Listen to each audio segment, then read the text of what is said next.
পান্তা ভাত মানে আমার কাছে মনে হয় পান্তা ভাতের সাথে থাকবে আলু ভর্তা, ডিম ভাজা, ইলিশ মাছ ভাজা, বিশেষ করে পেঁয়াজ আর মরিচ। এ দুটো থাকলে আর কিছুই লাগে না। একটু সরিষার তেল দিয়ে মাখিয়ে খাওয়ার মজাই কিন্তু আলাদা। আসসালামু আলাইকুম, সবাই কেমন আছেন? আশা করি আপনারা সবাই অনেক ভালো আছেন। পহেলা বৈশাখীতে ভিডিওটি করেছিলাম, কিন্তু কারণবশত ভিডিওটি ছাড়তে পারিনি। তো আজকে এই ভিডিওটি তোমাদের সকলের মাঝে নিয়ে চলে আসলাম। ভিডিওটি যদি ভালো লাগে স্কিপ না করে পুরো ভিডিওটি দেখার অনুরোধ রইল। পয়লা বৈশাখ উপলক্ষে আমি কি তৈরি করেছিলাম পান্তা ভাতের সাথে খাবার জন্য সেই ফুল রেসিপি নিয়ে চলে এসেছি। ভিদ স্কুলে শুনেছে যে বৈশাখীর দিনে পান্তা ভাতের সাথে ইলিশ ভাজা খেতে হয়, তো ওর আব্বুকে বলছিল। তো সেই রাতের বেলাতেই কিন্তু ওর আব্বু একটা ইলিশ মাছ কিনে এনেছিল। আমি রাতে পরিষ্কার করে ধুয়ে কেটে রেখেছিলাম, শুধু সকালে উঠে জাস্ট ভাজবো। তো সকালে উঠে লবণ হলুদ মরিচ মাখিয়ে সরিষার তেলে কিন্তু মাছগুলোকে ভেজে নিলাম। সরিষার তেলে ইলিশ মাছ ভাজলে সেই ইলিশ মাছটা আরও বেশি মজা হয় খেতে। ভাজা ভাজা ইলিশ মাছের সাথে পান্তা ভাত আর কি লাগে বলেন তো। আর ইলিশ মাছ ভাজার তেলটাকে আমি একটু উঠিয়ে রেখে দিয়েছি। ইলিশ মাছ ভাজার তেল দিয়ে পান্তা ভাত মাখিয়ে খাবো, আমার এটা খুবই পছন্দ। ওই তেলেই কিন্তু আমি বেশ কিছু শুকনা মরিচ ভেজে নিলাম।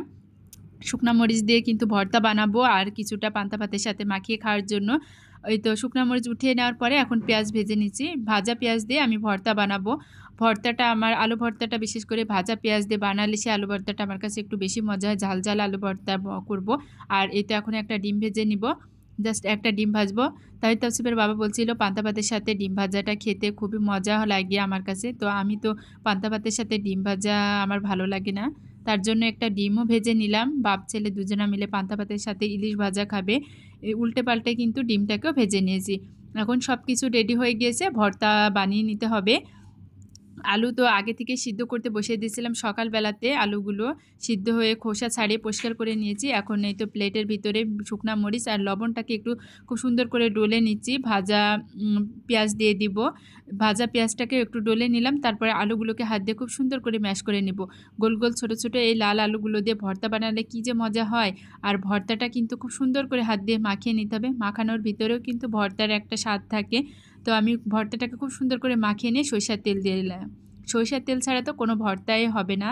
সরিষার তেল দিয়ে ভর্তাটা মাখিয়ে নিয়ে খুব সুন্দর করে একটু সাজিয়ে নিলাম। তো সাজানোটা কেমন হলো ভর্তার, দুইটা কাঁচা লঙ্কা দিয়ে দিয়েছি।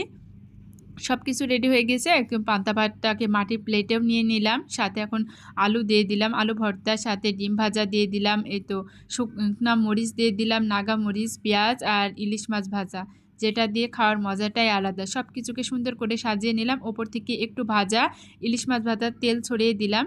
আমার সাজানোটা কেমন হয়েছে তোমরা কমেন্ট করে অবশ্যই জানাবে। বৈশাখী মাটির প্লেটে খাওয়ার সাথে সাথে কিন্তু আমি একটা মগ কিনেছিলাম যাতে সুন্দর দেখানোর জন্য। আজকের ভিডিওটি যদি ভালো লাগে লাইক কমেন্ট শেয়ার দিতে কিন্তু ভুলো না। আর পরবর্তী নতুন নতুন ভিডিও পাওয়ার জন্য অবশ্যই পেজটাকে ফলো দিও। সবাইকে এতক্ষণ ভিডিওর সাথে থাকার জন্য অসংখ্য ধন্যবাদ। সবাই ভালো থাকবেন, সুস্থ থাকবেন। আর নতুন নতুন রেসিপি পাওয়ার জন্য অবশ্যই পেজটা সাবস্ক্রাইব করবেন।